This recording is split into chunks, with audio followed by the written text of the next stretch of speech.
Mes amis, le Québec est debout. Le peuple québécois, par son vote majoritaire aujourd'hui, vient d'affirmer au monde qu'il existe. Cette affirmation sereine et démocratique, rien ni personne ne pourra maintenant l'effacer. Une décision simple et forte a été prise aujourd'hui. Le Québec deviendra souverain. Qu'on lui prépare une place à la table des nations. Et parce que le Québec est maintenant debout, il peut d'abord tendre la main à son voisin canadien en lui offrant un nouveau contrat, un nouveau partenariat fondé sur le principe de l'égalité entre les peuples. Deux mots désormais doivent nous guider, responsabilité et solidarité. Il y en a un troisième dont je voudrais parler, le mot courage.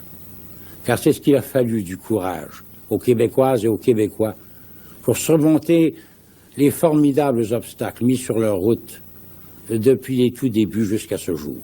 S'adapter et survivre en Amérique, tout en conservant leur identité francophone. Pendant 400 ans, grandir et accueillir tous les nouveaux arrivants de quelque langue, race ou origine qu'ils soient. Bâtir ici une société moderne, dynamique, ouverte sur le monde. Faire tout cela, alors même qu'on niait notre existence comme peuple et qu'on nous refusait les moyens de notre épanouissement. Cette année, il en a fallu du courage aux femmes et aux hommes du Québec pour braver la peur, pour rejeter l'appel au renoncement et à une confortable résignation.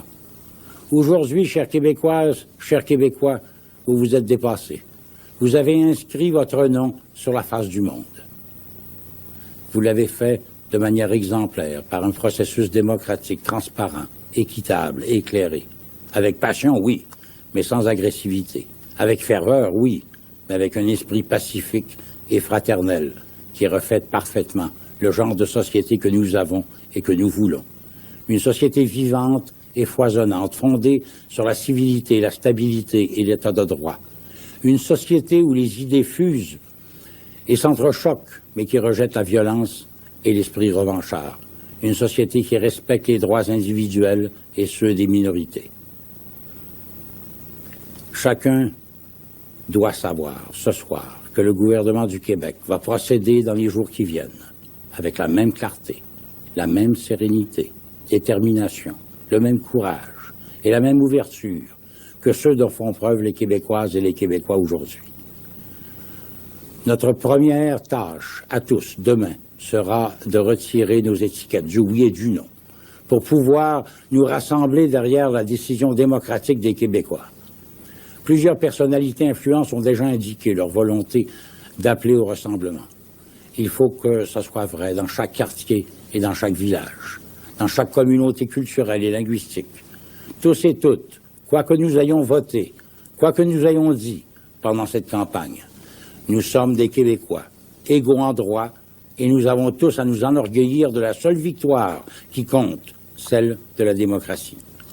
Dans cet esprit de rassemblement, le gouvernement va procéder, comme nous l'avons indiqué, à la nomination de nouveaux membres du comité d'orientation et de surveillance des négociations sur le partenariat avec le Canada. 2 ou 3 de ces nouveaux membres seront choisis parmi ceux qui ont défendu le camp du non ces dernières semaines. Je serai heureux d'entendre les suggestions du chef de l'opposition à l'Assemblée nationale, M. Daniel Johnson, à ce sujet. Nous avons l'intention aussi, dans divers forums, notamment économiques, d'appeler à la solidarité des représentants patronaux et syndicaux pour mettre en œuvre nos choix de société, au premier chef une stratégie nationale de création d'emplois. Je veux m'adresser spécifiquement aux membres de la communauté anglophone du Québec pour leur réitérer notre attachement à leur présence parmi nous et notre engagement à respecter et à défendre leurs droits et à prendre toutes les mesures nécessaires pour garantir, dans la nouvelle Constitution québécoise, la préservation de l'identité de leur communauté et de leurs institutions. Une fois inscrits dans la Constitution, ces droits ne pourront être modifiés sans leur accord. Les immigrants, les résidents permanents et les réfugiés qui se trouvent aujourd'hui sur le territoire québécois s'interrogent sur leur avenir. Je veux qu'ils sachent qu'ils n'ont à craindre aucun changement dans leur statut ou leur situation actuelle. Tous ceux qui sont en attente de citoyenneté canadienne pourront, sans délai supplémentaire, faire valoir leurs droits à la citoyenneté québécoise au moment de la proclamation de la souveraineté. Nous les invitons tous à partager avec les Québécoises et les Québécois le défi exaltant de construire ici un pays nouveau.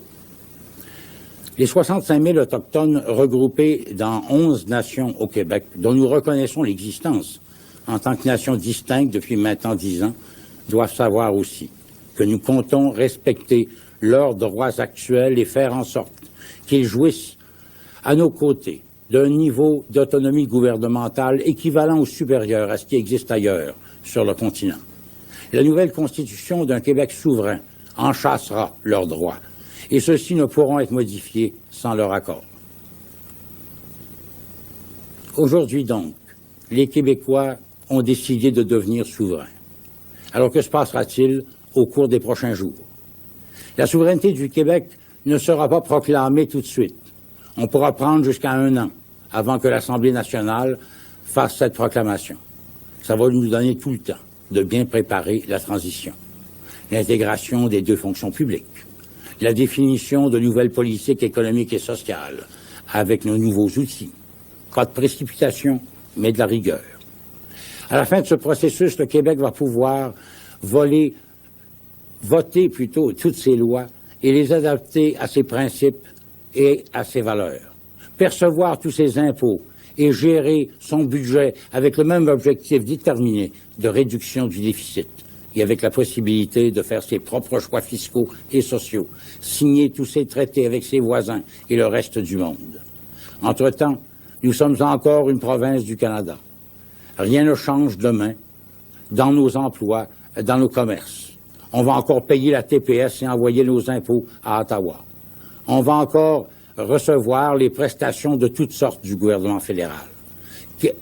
Québec, nous allons continuer de gérer nos affaires et notamment d'atteindre nos objectifs de réduction du déficit. Nos députés fédéraux vont encore nous représenter jusqu'à ce qu'on proclame la souveraineté du Québec d'ici 1 an. C'est là que les choses vont changer, qu'elles vont devenir plus simples. Mais d'ici là, tout le monde aura le temps de se préparer et de faire en sorte que la transition se fasse harmonieusement, sans perturber les services aux citoyens. Il n'y aura pas de bouleversement, pas de vide juridique. Ce qui peut aller beaucoup plus vite, par contre, ce sont les négociations avec le Canada. Le négociateur en chef du Québec, M. Lucien Bouchard, est disposé à commencer son travail dans les jours qui viennent. Le peuple du Québec nous a donné aujourd'hui mandat de faire une offre formelle au Canada pour un nouveau partenariat économique et politique. Cette offre, qui est contenue dans le projet de loi sur l'avenir du Québec et dans l'entente du 12 juin, nous avons l'intention de la déposer dans de brefs délais. Mais j'aimerais dire aux citoyens du Canada qui nous écoutent ce soir que le geste que les Québécois ont posé aujourd'hui n'est pas un geste contre le Canada ou contre les Canadiens. Bien sûr, nous ne pouvons pas nous mettre à votre place ce soir et ressentir l'émotion très forte qui est la vôtre. Et j'aimerais dire au nom de tous les Québécois que nous avons de l'estime, de l'amitié et souvent des liens familiaux avec beaucoup de citoyens canadiens. Nous voulons préserver ces liens. Nous avons une affinité particulière avec les communautés francophones du Canada et nous avons envers elles un devoir imprescriptible de solidarité. Nous croyons à l'existence du peuple canadien, à sa force et à son destin en Amérique. Nous croyons qu'à compter de ce soir, nous pouvons arrêter de gaspiller nos énergies dans des querelles qui nous divisent, mais concentrer nos efforts sur les éléments où nos intérêts convergent. Je vous invite à saisir l'occasion qui nous est donnée de forger un nouveau partenariat entre 2 peuples. Et je veux vous assurer tout de suite, lorsque le Québec proclamera sa souveraineté, cela signifiera qu'aucun dollar de vos taxes ou de vos impôts ne sera versé au Québec. Aucun chèque de péréquation ne sera versé au Québec. Au contraire, puisque nous aurons récupéré à Québec tout l'impôt des Québécois, c'est nous qui enverrons des chèques au Canada pour assumer notre juste part du fardeau de la dette canadienne. Nous devons nous entendre sur un certain nombre de choses. Nous ne poserons aucun geste de nature à entraver l'actuelle libre circulation des biens, des personnes, des capitaux et des services entre le Québec et le Canada. Et nous ne voulons pas entraver la libre circulation entre les provinces maritimes et l'Ontario. Nous avons résolu de garder le dollar canadien comme monnaie. Cette décision est définitive et irrévocable. Pas question que les Canadiens qui doivent traverser le Québec aient à convertir leur argent dans une nouvelle devise. D'ailleurs, nous n'avons nullement l'intention d'ériger des postes de douane aux frontières du Québec. Puisque les pays européens n'ont plus de postes de douane, pourquoi y en aurait-il ici? En ce moment, des centaines de milliers d'emplois au Canada et au Québec dépendent de nos échanges commerciaux, qui totalisent 67 milliards de dollars par année. Notre responsabilité commune est de faire en sorte que notre espace économique conjoint soit aussi profitable demain qu'il l'est aujourd'hui. Le peuple du Québec prend la mesure ce soir de sa force politique. Il doit être conscient aussi de sa force économique. Parmi les 185 pays des Nations unies, le Québec sera, dès le jour de sa souveraineté, la 16e puissance économique. Nous avons construit ici une économie diversifiée, fondée sur l'entrepreneurship et le libre marché, sur un niveau de solidarité élevé et sur des institutions financières nombreuses et solides. Nous exportons en gros la moitié de tout ce que nous produisons, ce qui explique, en bonne partie, que le Québec soit en Amérique du Nord, l'endroit où la population est de loin la plus bilingue.